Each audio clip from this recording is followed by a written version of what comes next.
are back here for another episode of Collections. It's been a while, but we're going to be sitting down here with Brandon, Vintage Vagabond, who is a jazz artist and a professional thrifter. And we're going to be taking a look at his jazz collection here.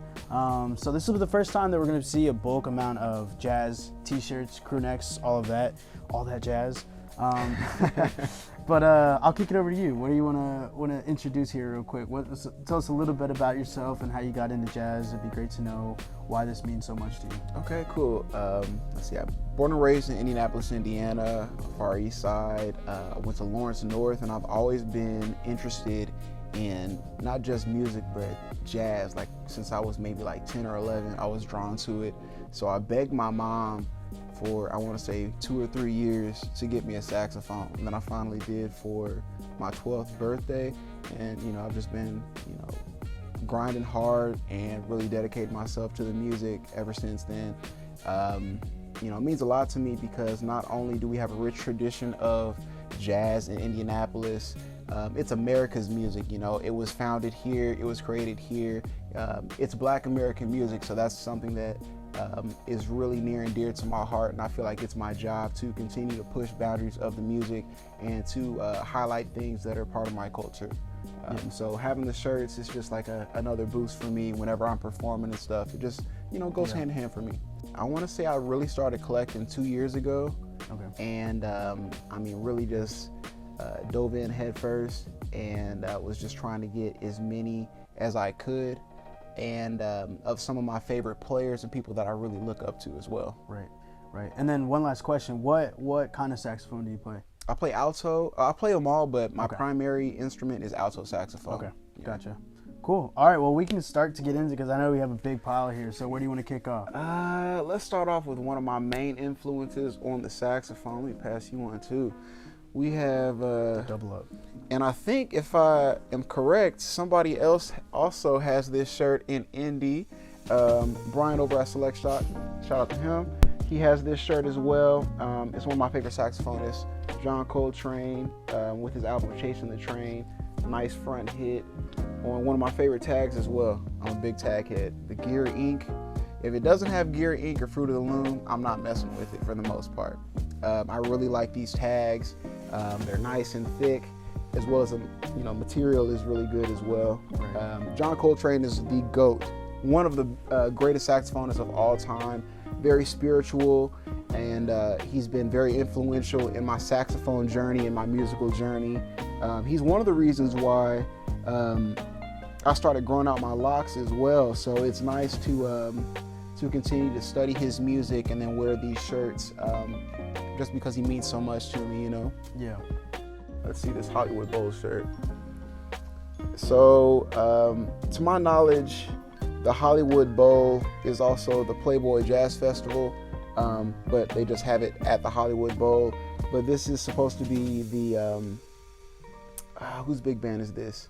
Duke Ellington's big band, with Ella Fitzgerald singing, but they just have like some of the prominent members of the band, but just have them playing instruments and as fish. It's a fun shirt on a different tag that you typically don't see for jazz shirts on a Dolphin shirt company.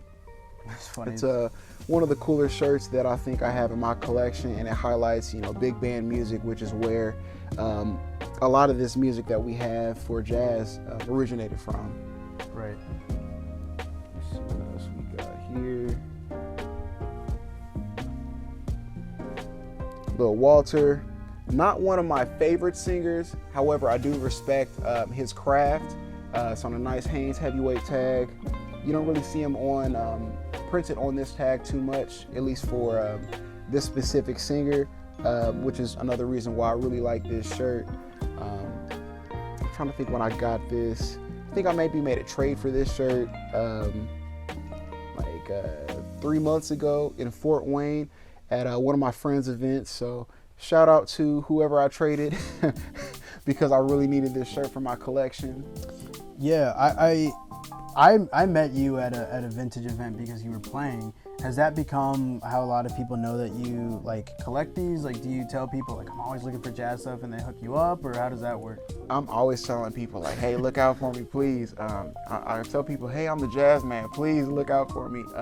But yeah, whenever people see me, they're like, oh, hey, Brandon, don't you play the saxophone? I'm like, oh, I'll put something to the side for you. I'm like, oh, thank you. So, you know, it's become a point for people to, you know, look out and put stuff to the side and then say, hey, Brandon, you know, I got a couple things for you. So it really is a lot of love that's been shown.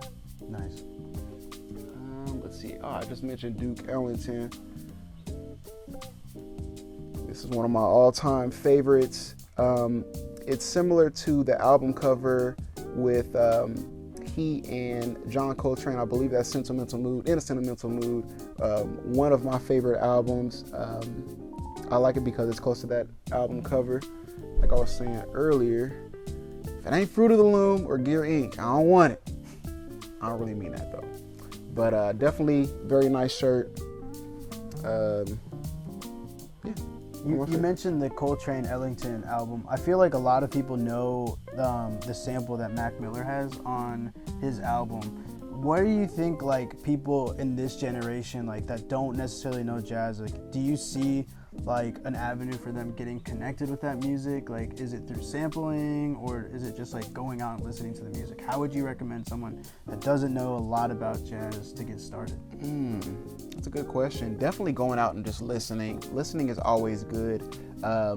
It trains your ears to be able to make the music more accessible to you, because that's one of the things that I feel like deters a lot of people from listening to jazz and trying to appreciate it, because they don't understand. So you're automatically turned off because it's something like, oh, I don't get this. It's just noise. It's just, you know, a lot of musicians making a whole bunch of noise. They don't find the music and the creativity in it. So I would say, yeah, going out and just listening and trying to be a true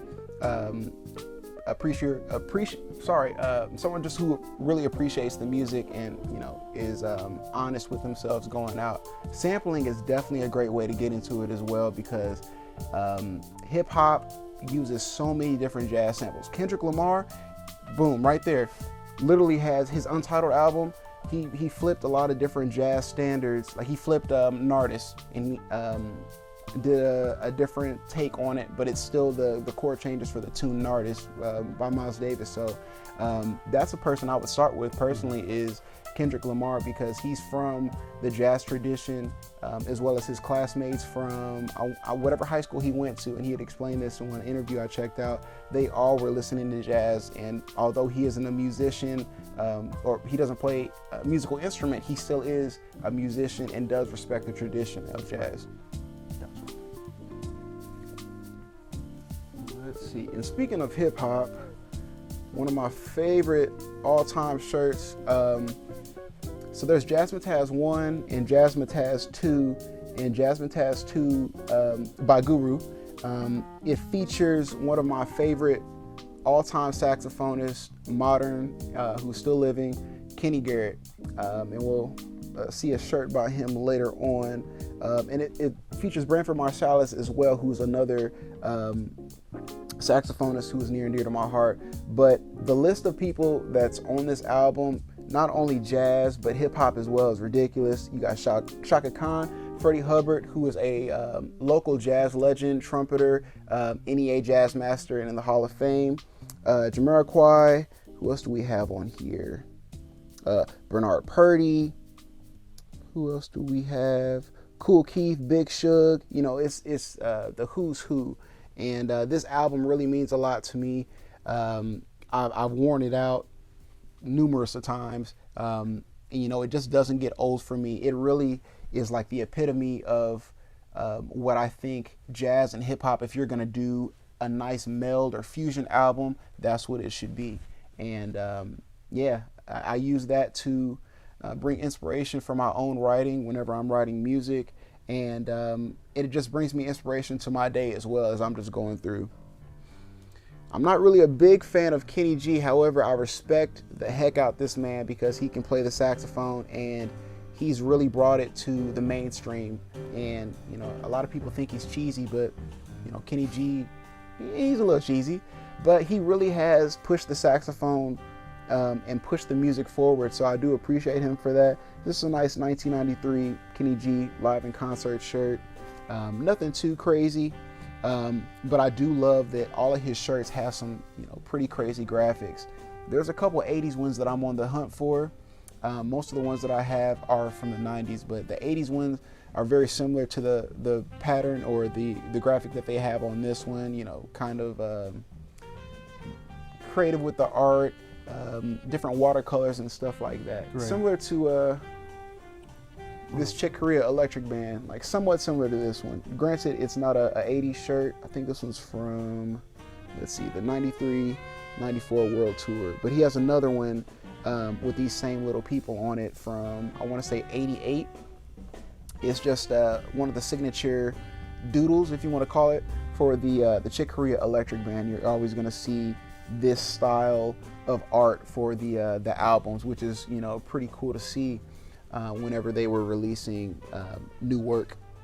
Yeah, and I was gonna say this one's cool because I feel like if you look at that stack over there, it's almost all black and white and a couple hits of color. Mm-hmm. This is like the first one that's on a white tee and has some color on there, so that's definitely a cool one to see. Oh yeah, for sure.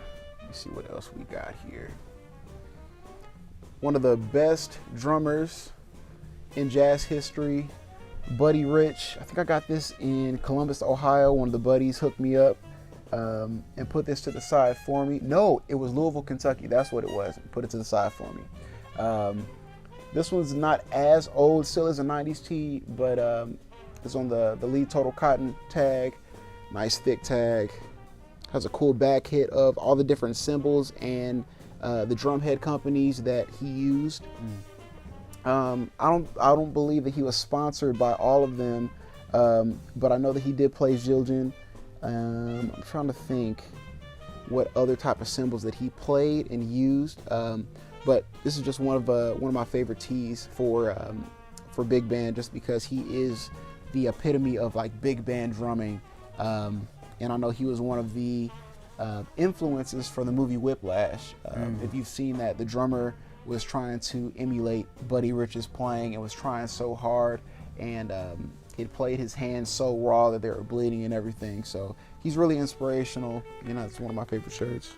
Yeah, this is something that I guess I don't really have familiarity with. Mm-hmm. As a jazz artist, do you have like multiple saxophones that you play with, or do you like play with one for a decade? How does that work?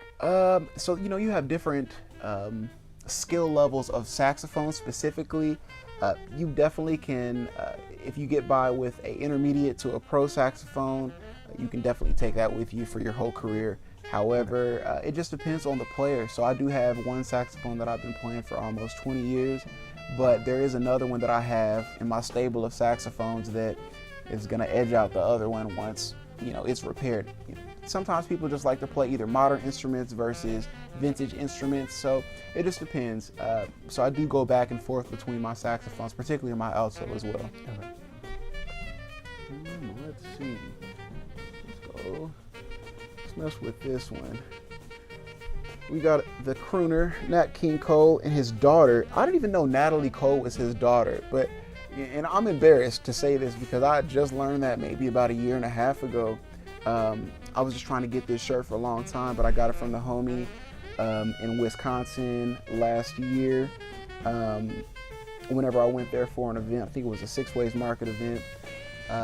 I love this duo album. They sing beautifully together, and I believe this was a couple years before Nat had passed, so it was nice that they got an album together, and they were able to lay something down on wax before unfortunately he passed. But this was definitely one of my favorite shirts.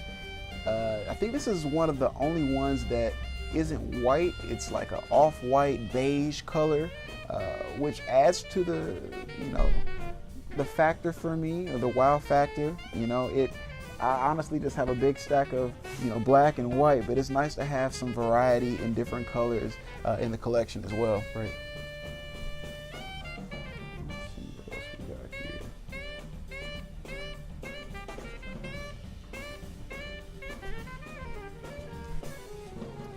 I would say this is a unsung hero in the jazz community. Billy Harper, a postmodern saxophonist, bebopper.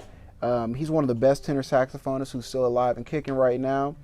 He actually just played a nice concert with, it was Gary Bartz and Charles McPherson, I want to say it was, not too long ago. But he is one of the most influential tenor saxophonists to me. And you don't really find too many of his shirts out there. So whenever I found this one, specifically with this print as well, I had to jump on it. I think I got it off of eBay, and I talked the seller down because they wanted way too much for it. But it's definitely a great shirt of one of the saxophonists that you typically don't see shirts of. So yeah, definitely one that's a staple in my collection for sure. You have a decent amount on the Haynes too. Oh, for sure. Yeah, I'm really particular about you know, the type of tags. As long as it's single stitch for most of these, you know, I'm good to go. I just don't like whenever it starts getting into, even if it's a 90s or an 80s, if it's double stitch or whatever, I don't know. It makes me feel weird having a shirt that's like that. So one of the things that I really like about this shirt, one, you can't go wrong with Mickey playing the saxophone. One of the best instruments, if not the best instrument, if I might say so myself. But you have one of the best, if not the best trumpet player in the world, Louis Armstrong, the one who really pushed music forward and who really started to shape the sound of what jazz was to come in, let's see, the 20s and 30s for sure. I got this from the homie over at Vintage Culture. I can always go over there, and I know that he's going to hook it up on some of the jazz tees. So I was so grateful to go into the shop and see that he had that waiting for me. Not only because he knows I like jazz, but he knows I like Mickey as well. Yeah. So it's definitely one to stay in my collection forever. And then it also checks the box of every single episode we've had, I'm pretty sure, has a shout out to Bailey. So oh yeah, we have hit the quota for this there one. We go. Shout out to Bailey. Shout out to Bailey. He's the man. We got a nice Maynard Ferguson right here. He is a very great lead trumpet player. A lot of lead trumpet players mimic their sound and their intensity after him just because of the way that he played. Mainly a big band trumpet player, but he did do some solo records as well. Also did some crossover music, which is really cool to me, and has a cool little back hit. What I really love about the different Maynard Ferguson shirts, he's not afraid to use color, and he always has the best color blocking and the different colorways for his shirts. I have another Maynard that I'll pull up in a little bit, but it's just something about the colors on these shirts that really does it for me. Yeah, I feel like, we're talking a lot about the t-shirts and the artists, but like, do you collect records? Like, do you have any of their music on? Oh yeah, for sure. Yeah, I have a extensive record collection. I think I have maybe 600 jazz records now. It's nice just to be able to put the record, like if I actually find a print of, so like Sentimental Mood, if I found that shirt, I can listen to the record or check that out while wearing the shirt. It's just nice to have both of them, you know, it's very special. Right. Let's see. Here's a nice Buddy Rich shirt. I don't know if this one was actually for the band, but I got this from Jack Thrift. Shout out to Jack. Got this a couple months ago. He gave me the rundown on this one, but it's either from 79 or early 80s, whenever the big band was still playing. It's still in motion today, but they're not touring as much as whenever Buddy Rich was alive and was still going. But I believe this was what the band wore, just as like, not for concerts, but just like, you know, press run stuff or taking pictures, hanging out, stuff like that. But it's a really nice shirt, very super soft, and it has that same Buddy Rich hit as it does on the other shirt, which is really cool. Yeah, I thought it looked like maybe like a crew shirt, but it's cool that it's like actually like the band that wore it. Mm-hmm. Dude, that's awesome. Let's see. Let's mess with. So this is one of my favorites. I picked this one up at the bins. Didn't really know what it was at first, but I just saw the shape of Africa and the piano. But then whenever you look at the back, you see, of course, African American music at the top, but it goes through from, what is that, the early 1600s, and it traces all the way till today, or really the 90s or Y2K. The different styles styles of music and what those subgenres broke into. So it's really nice seeing where it goes from blues and breaking off into ragtime, going into New Orleans style jazz, so on and so forth.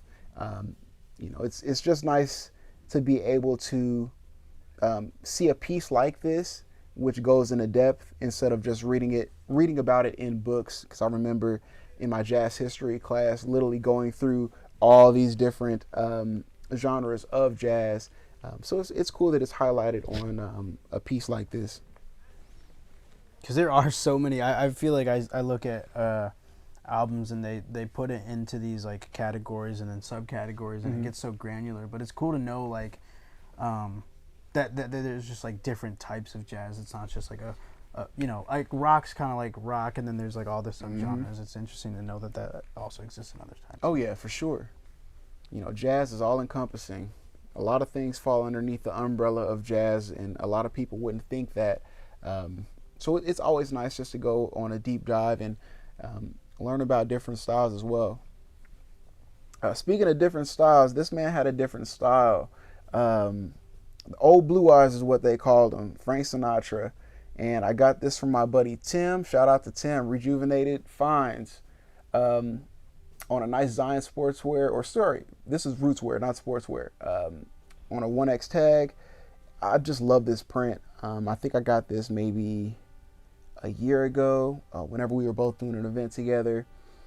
Chairman of the board, which is another thing that people would call him, because he and, I'm trying to think, I don't even know the story of why they would say that or call him the chairman of the board. But it makes sense because he's you're the main singer of the big band. Everybody's following you. So I can't remember if that's it. But again, everybody's following the singer. So it's interesting. I have a record where it's B.B. King, and they call him for blues the chairman of the board. And I've always kind of wondered that, like, if that's stolen from from Sinatra or what. See, now you're making me think, because he might have stole it from B.B. King. Yeah, you never know. Yeah, that's fair, because they were like introducing him, and it's B.B. and Bobby Bland, and they're like the chairman of the blues board, B.B. King, and it'd be interesting to track where that originated from. That saying, but for sure. Let's see what we got. The beautiful Billie Holiday. One of my favorite vocalists of all time, has a very sweet, sultry voice, and is also so beautiful. This is one of my favorite shirts of her, and there's another one that I'm looking for, and it's her with her pit bull, and that's one that you'll see a decent amount as far as in jazz history books.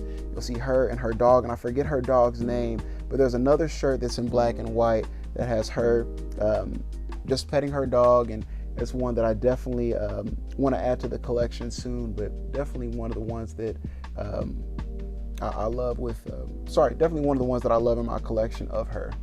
It's printed on a nice Gildan heavy cotton. Not single stitched all the way around, but still a nice jazz tee nonetheless. Let's see. Another one of my favorite female vocalists, Sarah Vaughan. I remember my jazz instructor, my main mentor, Antonio Hart.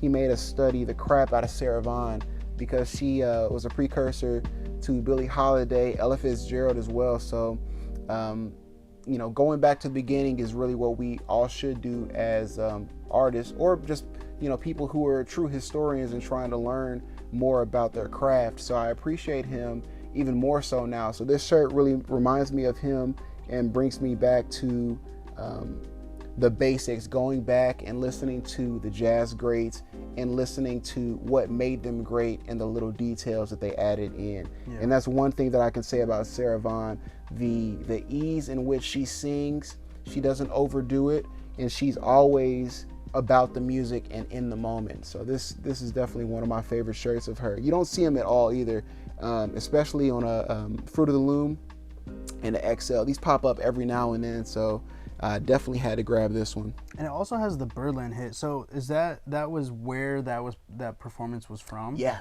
Okay. So is that a big part of jazz that you studied too, like the different like venues and like locations that these musicians would play? Oh yeah. Let's see. There's the trap door, the cellar. There's a lot of let's see. The Jazz Standard. There's one that I'm thinking of, the Vanguard, the Village Vanguard. There we go. That's another one that you'll see with a hit at the bottom. But there's a lot of history. I call it hallowed ground whenever you walk into some of those buildings, because all the greats and the jazz masters, especially in New York and New Orleans, you walk in Preservation Hall. That's one place. Like, that's truly hallowed ground. You walk in there, and you can just feel the energy of all the different jazz greats and legends that have played in there, and have put so much back into those buildings. So that's definitely something that I did study, and it's nice to see that they actually did put the hit on this one as well. So good eye. Yeah, because I feel like that's something, like when people go like looking for records, they'll see like at the Black Hawk, the Vanguard, like like it's almost like it's a character in that record. You know what I mean? Like the location is as important as the artist. Oh, for sure. Got another Kenny G. This is from one of his tours. I can't remember which one it was, but I got this one maybe 2 years ago. You see this print a lot because he was selling it as tour merch as well. But one thing that I like about this one for the Breathless tour is it has a local crew hit on the back, because you typically don't see the ones from the crew members. So I was nice and fortunate to be able to pick this one up from one of the crew members who just happened to be liquidating a couple of different things. And you got it from them personally? Yeah. Oh. Yeah, which was great. He didn't have any other ones, but this one was, enough for me. Yeah. More than enough. And it's a really nice hit of his soprano as well. I think that's the only graphic that he ran where it's an actual photo of, him playing his saxophone. The rest are, just different graphics that were drawn on. We have another very influential saxophonist, David Sanborn. You don't see too much of his merch either, but it's nice. This is from, I want to say 89 or 87, whenever he was on tour. He played on Arsenio Hall's, his talk show. He played on there for a while. He also is, I don't want to call him a smooth jazz guy, but he definitely influenced a lot of the different smooth jazz saxophonists with his sound, primarily, I should say. But he's a great player, and this is one of my favorite 80s pieces. Going back to those colors and like the funky graphics. Yeah, like that art style. Yeah, it's very cool. You really don't see too many more pieces being made like this anymore. So that makes me appreciate this even more. Right. Let's see. I had mentioned earlier, like Black American music. So whenever I found this shirt that said, Black classical music with one of the godfathers of bebop, Charlie Parker, it really made my day. The back hit's even better.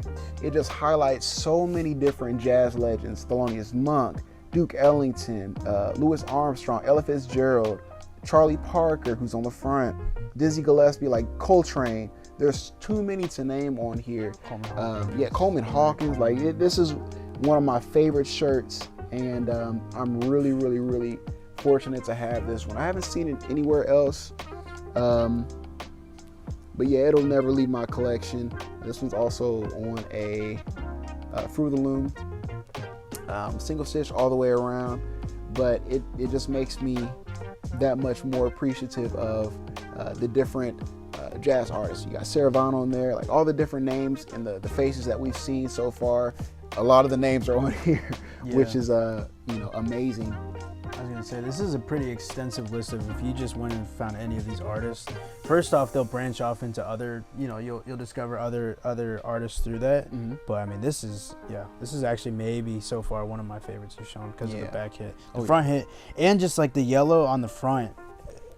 Yeah, I just I love that style. Yeah, this is a really good one. Yeah, that one is so cool. Yusuf Lateef is another one. He has some really cool graphics for his shirts. I don't know if Sun Ra's on there or not, but he also has some really cool graphics for his shirts as well, which are pretty sought after and hard to find. There's one other person who has some really cool shirts. Miles Davis, I know, is on there. He has some really cool shirts. But he also, there's some rare shirts of his, but it's really extremely hard to find those. We've got another vocalist. I've got a decent amount of vocalist shirts, which I'm happy to say. Billie Holiday, another influential singer in jazz in general. Just a nice profile shot of her. Fruit of the Loom tag. I love these black and white shirts. If you haven't noticed and you can't tell, something about just either the profiles or just the action shots of them and the simple writing of their name at the bottom or the top where it's at. The simplicity is really what makes these shirts for me. I love everything about the artist that's on the shirts, but I just love how simple these shirts are. Really classic shirts, I would say. So you've got a show coming up here. Do you want to tell us a little bit more about first how you qualified to start this circuit, and then also a little bit more about your show coming up in February? Yeah. So I was selected as one of 4 artists for the Art and Soul program, which we will be kicking off on Friday, February 4th. That'll be at the Cabaret downtown, and I was just selected and honored to have been selected by the Indy Arts Council. I've been partnered with local saxophonist, the mayor of Indy, as we call him, Rob Dixon. So he's been mentoring me and helping me get ready for the different performances, not only just the kickoff, but the performance at the Jazz Kitchen on the 8th, the following week. We have another one, the 17th, at the Indianapolis airport. And we have the finale, which is on the 25th, that's Saturday, where we're also going to be doing a screening of Wes Montgomery's documentary. Just a little screening, and we're going to be playing a couple of his tunes as well. So I'm really excited about that, and I'm definitely going to make sure to wear some of my jazz shirts for this, show everybody what's up, and just highlight the music that I love on my personal body as well. Yeah. As someone that's been very lucky to see you, just once so far, I want to catch you at as many of these shows coming up as I can. It's definitely an experience you got to go and do firsthand. You got to see not just Brandon, but Brandon for sure, and then other jazz musicians where you can, because it's an experience that you can't really get through just listening through your headphones or listening through speakers. So thank you for tuning in for the first part of Brandon, aka the Vintage Vagabonds Jazz Collection. We'll be back at the end of the month with a second part, so stay tuned.